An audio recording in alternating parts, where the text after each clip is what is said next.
Hi everyone, welcome back to your own YouTube channel K Awasthi. बच्चों, आज के इस सेशन में हम ट्रांसफार्मर का इक्विवेलेंट सर्किट पढ़ेंगे referred to both primary and secondary side. But session शुरू करने से पहले अगर अभी तक आपने चैनल को सब्सक्राइब नहीं किया है तो please subscribe it and don't forget to click the bell icon ताकि आपको मेरा आने वाले सेशन का नोटिफिकेशन मिल जाए। In this particular video series, we are covering basic electrical engineering। तो अगर आप फर्स्ट ईयर इंजीनियरिंग के स्टूडेंट हो और ट्रांसफॉर्मर पढ़ रहे हो या बेसिक इलेक्ट्रिकल इंजीनियरिंग पढ़ रहे हो तो फटाफट से चैनल को सब्सक्राइब कर लो। राइट, अभी सेशन या लेक्चर स्टार्ट करने से पहले आपको एक बेसिक इंट्रोडक्शन दे दूं, एक बेसिक आइडिया दे दूं कि सेशन में आपको क्या मिलने वाला है। हम ट्रांसफॉर्मर का इक्विवेलेंट सर्किट देखेंगे। हमने लास्ट लेक्चर में भी ट्रांसफॉर्मर का इक्विवेलेंट सर्किट बनाया था मगर नो लोड पे।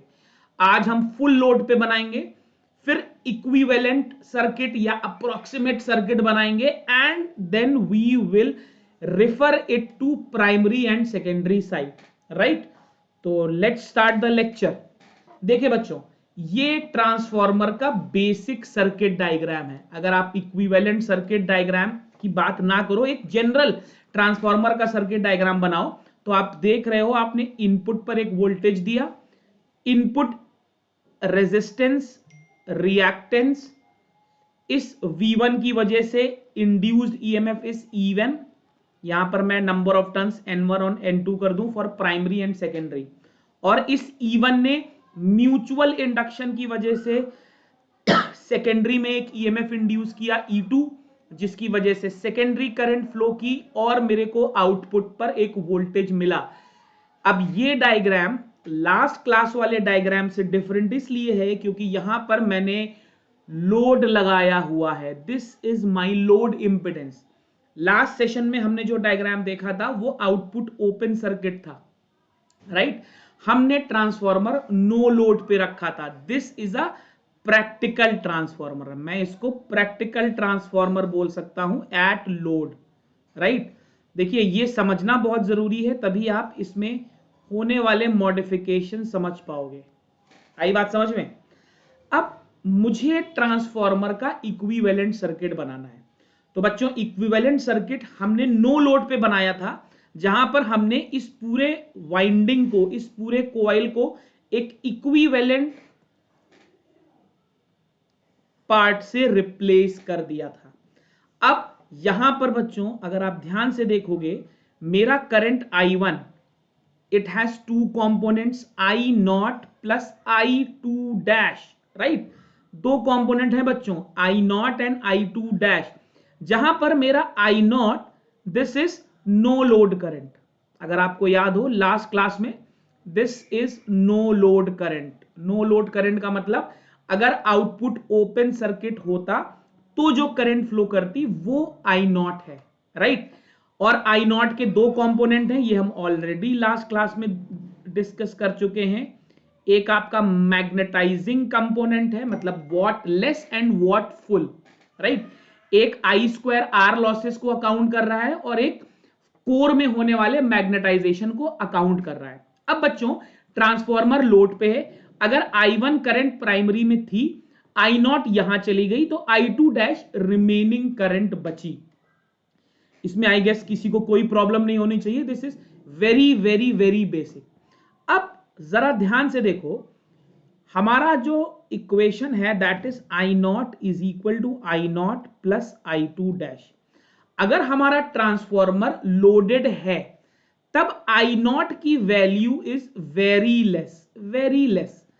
ट्रांसफॉर्मर अगर हमारा लोडेड है, फुल लोड पे है, तो मेरे I0 यानी कि नो लोड करंट की वैल्यू बहुत लेस है, लगभग 5% होती है बच्चों। It is approximately 5% of total current. तो अगर ये टोटल करंट की 5% है तो क्या मैं I1 को अप्रोक्सीमेट कर सकता हूं I2 डैश से? मैं मान सकता हूं कि I1 लगभग लगभग I2 डैश के बराबर है। तो अगर I1 लगभग लगभग I2 डैश के बराबर है बच्चों, तो इस सर्किट को इसको मैं शिफ्ट कर सकता हूं, क्योंकि I0 ही बहुत कम है तो ये ड्रॉप है ये भी बहुत कम होगा, लगभग नो वोल्टेज ड्रॉप या जीरो वोल्टेज ड्रॉप होगा। तो अपन क्या कर रहे हैं, इस डब्बे को उठाकर यहां लगा सकते हैं, लगा सकते हैं। बात समझ में आ रही है?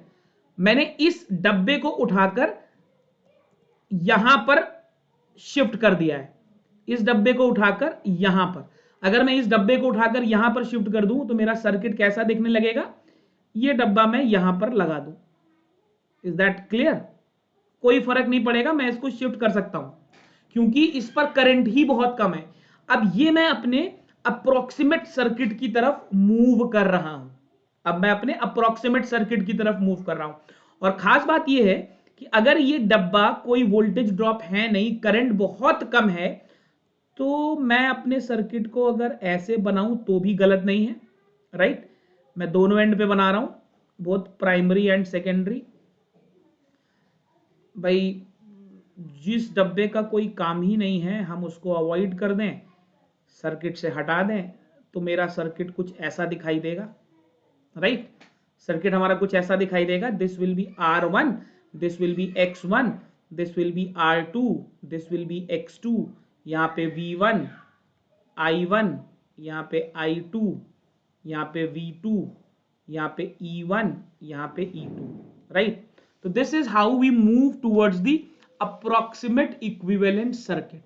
अब क्वेश्चन ये है बच्चों, क्या मैं प्राइमरी और सेकेंडरी दोनों साइड को एक तरफ ला सकता हूं? And the answer is yes, I can approximate this circuit. मतलब क्या है इसका? मतलब ये है R2 और X2 जो मेरे सेकेंडरी साइड पे लगे हुए हैं, अगर ये प्राइमरी साइड पे लगा दूं तो इसके लिए मुझे क्या करना पड़ेगा भाई? ये जो काम सेकेंडरी में कर रहे हैं अगर वही काम ये प्राइमरी में करें, वही इफेक्ट मैं प्राइमरी में ले आऊं, तो मैं इनको सेकेंडरी से प्राइमरी में रेफर कर सकता हूं और मेरा फोटो कुछ ऐसा बन जाएगा। जरा ध्यान से देखो, R2 डैश क्या है? R2 dash resistance of secondary, ध्यान से समझिएगा terminology, referred to primary, right? Referred to primary होगा, यस। अब अगर ऐसा करना है तो ऐसा तभी हो सकता है जब ये सेम इफेक्ट प्रोड्यूस करे। अब रेजिस्टेंस के अक्रॉस हम क्या करते हैं? रेजिस्टेंस के अक्रॉस हम पावर डिसिपेट करते हैं या लॉसेस देखते हैं। तो एक बात बताओ, अगर R2 डैश को मैं प्राइमरी में ले आया तो what will be the effect? Primary पे इसके पास रेजिस्टेंस की वैल्यू हो गई R2 डैश, राइट? करंट कितना है प्राइमरी में इसके पास? I2 डैश का स्क्वायर।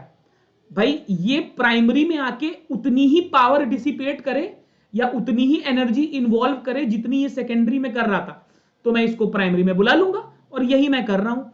अगर ये सेकेंडरी में होता तो क्या होता? R2 इंटू I2 स्क्वायर, यही काम करता। अगर ये सेकेंडरी में होता तो यही काम करता।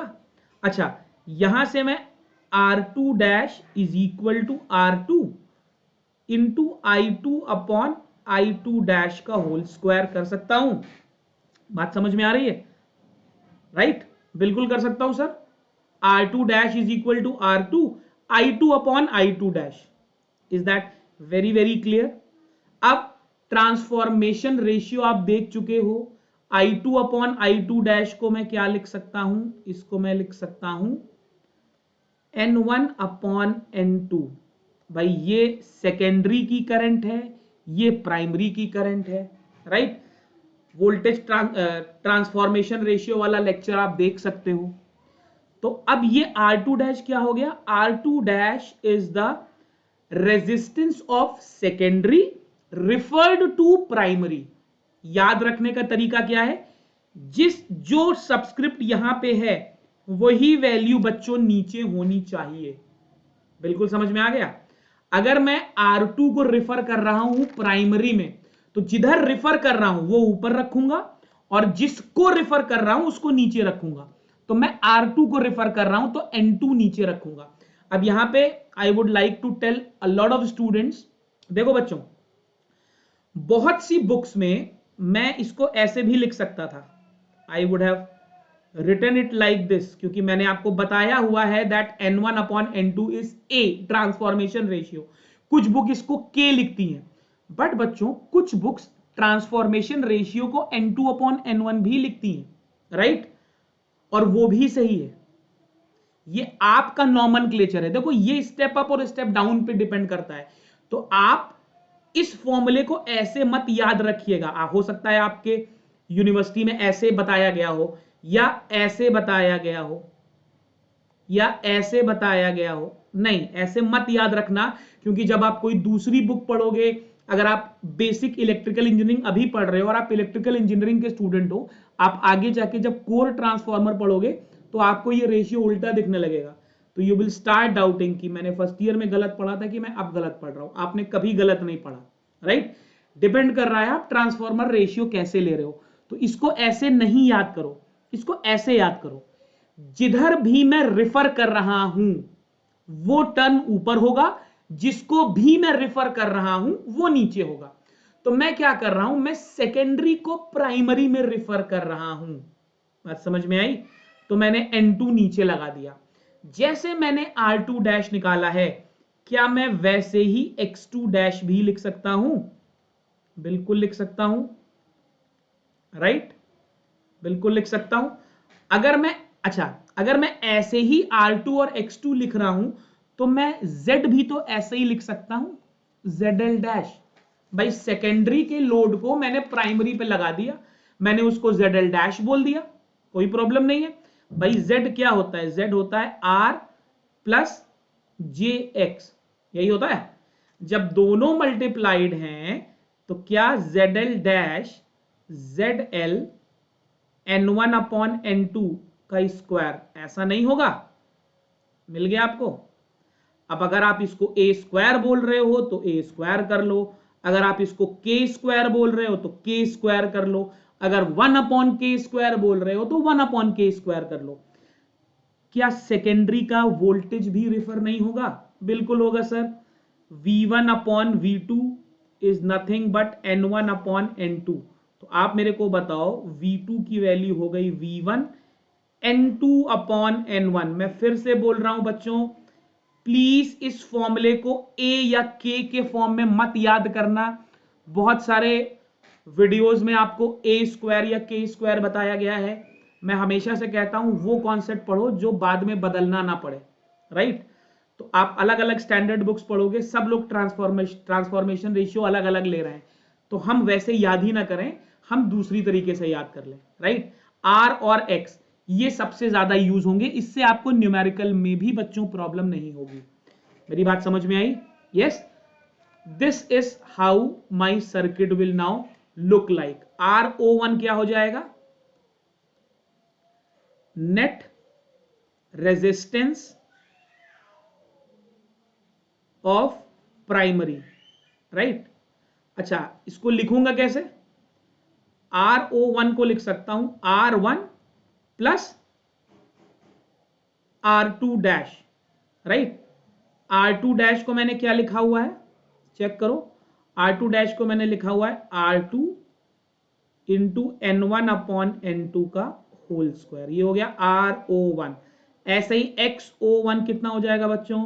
ये हो जाएगा X1 प्लस X2 N1/N2 का होल स्क्वायर। तो यहां से मुझे ये दोनों एक्सप्रेशन मिल जाएंगे, and this will help me solve my numerical problems, right. जैसे बच्चों हमने सर्किट को प्राइमरी पर रिफर किया है, क्या मैं वैसे ही सेकेंडरी पर रिफर नहीं कर सकता? क्या मैं वैसे ही सेकेंडरी पे नहीं कर सकता? मतलब मैं बना रहा हूं primary referred to secondary, right. I am doing primary referred to secondary. अभी मैंने सेकेंडरी को प्राइमरी में रिफर किया था, तो कोई दिक्कत नहीं है, सर्किट मेरा कुछ ऐसा दिखने लगेगा।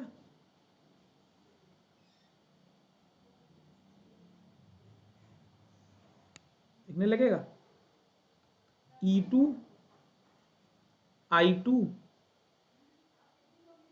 ZL2, ये हो जाएगा RO2, ये हो जाएगा XO2, हो जाएगा।